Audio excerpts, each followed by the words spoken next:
अस्सलाम वालेकुम पेरेंट्स। जैसे कि आप जानते हैं कि गवर्नमेंट जो है हर काम को ऑनलाइन की तरफ रागिब कर रही है और वैसे तकमील भी कर रही है। तो उसी तरह से जितने भी बच्चे स्कूल में पढ़ रहे हैं, गवर्नमेंट ये चाह रही है कि इन सब का डेटा जो है परफेक्टली ऑनलाइन अवेलेबल रहे। इसीलिए हर बच्चे को एक मखसूस पेन नंबर दिया गया है।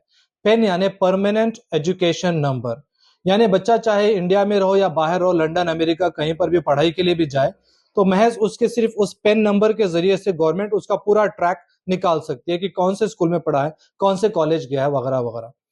उसी तरह से जब बच्चा 10th का एग्जाम देता है तो गवर्नमेंट जो है हमसे कोई भी बच्चे का डेटा नहीं मांग रही है। गवर्नमेंट के पास जो कंप्यूटर पे जो सिस्टम पे डेटा है वो डायरेक्टली गवर्नमेंट ले रही है। उसी से हॉल टिकट बन रहा है, उसी से बच्चे का बोर्ड एग्जाम भी हो रहा है। तो गवर्नमेंट ये चाह रही है कि अभी जो है जितने भी बच्चे 10th में जा रहे हैं या जितने बच्चे हैं उनका डेटा परफेक्ट रहे। और अब जो है जो पेन नंबर था गवर्नमेंट उसको जो है एक आधार नंबर की तरह कन्वर्ट करी है। और जब वो आ जाएगा तो हम बिल्कुल कोई भी बारीक से बारीक तब्दीली भी बच्चों के डेटा में नहीं कर सकते। सो होगा ये आगे जाके कि अगर सपोज किसी का फादर नेम मोहम्मद शोएब है, तो मोहम्मद किसी के यहाँ MD मोहम्मद लिखा हुआ है, किसी के यहाँ MOHD मोहम्मद लिखा हुआ है, तो किसी के यहाँ MOHAMMAD मोहम्मद लिखा हुआ है।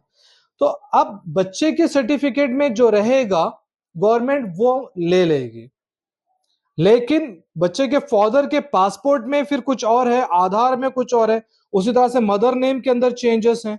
तो ये सारी चीजों को सही करना बहुत जरूरी है। एक बार हम बच्चे का डेटा पूरा परफेक्ट कर दें फिर उसके बाद बच्चे को आगे कहीं पर भी कोई भी मुश्किल नहीं आएगी।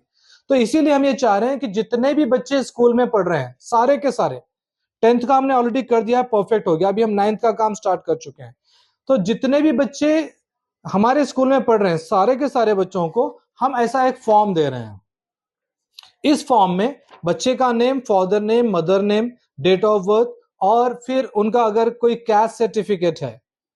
कैस्ट सर्टिफिकेट में आपको बता दूं, अगर बच्चा BCE कैटेगरी में आता है तो उसको 4% रिजर्वेशन मिलेगा आगे जाके कॉलेज के एडमिशंस में भी और गवर्नमेंट जॉब में भी, यानी 100 में 4 सीट्स बच्चे के लिए रिजर्व रहेंगी, तो मुस्लिम्स के लिए। तो ये बहुत अच्छी चीज है। तो ये BCE सर्टिफिकेट कहीं से भी आप ई सेवा मी सेवा से निकाल सकते हैं, राइट।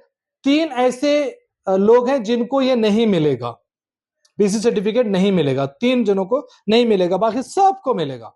एक सैयद, फादर सैयद हैं, राइट, सैयद फैमिली है, नहीं मिलेगा।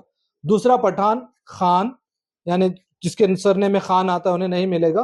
तीसरा चाउश फैमिली लाइक अहमद बिन उमर, तो ये बिन फैमिलीज जो है नहीं मिलेगा।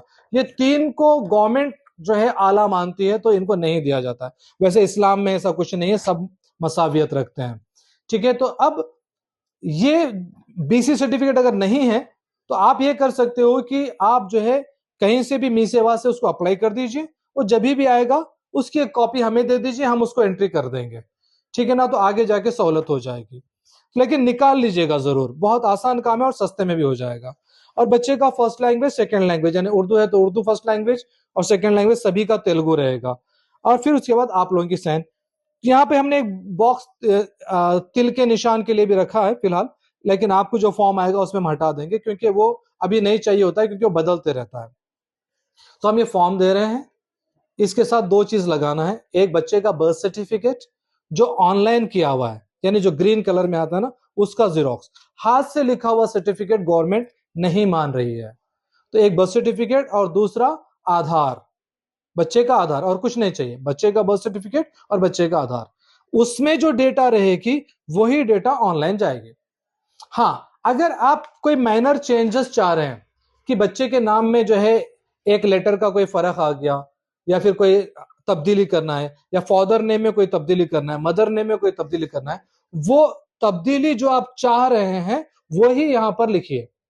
जो आप तब्दीली चाह रहे हैं वही लिखिए, और इसका जो प्रूफ रहेगा उसमें अगर अलग भी है तो उसको राउंड अप करके जो आप चाह रहे हैं वो लिखिए, ठीक है। हम उसको बाद में चेंज करवाने के लिए भी कहेंगे आपसे, लेकिन हम सिस्टम पे उसको करेक्ट कर देंगे, ठीक है। तो आप सभी से गुजारिश है कि सारे स्कूल के बच्चों को ये फॉर्म्स दिए जा रहे हैं, इसको फिल करिए, इसके साथ बर्थ सर्टिफिकेट और आधार, ये 2 चीजें लगाइए। अगर सपोज बर्थ सर्टिफिकेट में मदर नेम नहीं है, फादर नेम है लेकिन मदर नेम नहीं है, पुराने कुछ सर्टिफिकेटों में हुआ ऐसा, तो उस सूरत में ही आप मदर का आधार लगाएंगे, नहीं तो हमको मदर के आधार कार्ड की जरूरत नहीं है। ठीक है। हमें उम्मीद है कि आप इस मौके का फायदा उठाएंगे और अपने बच्चे का जो भी डॉक्यूमेंट है उसको परफेक्ट कर लेंगे, ताकि आगे जाके कुछ भी आ जाए, एनआरसी आ जाए, पीआरसी आ जाए, कुछ भी आ जाए, हम हमारे बच्चे का जो डेटा रहेगा वो परफेक्ट रहेगा। ठीक है।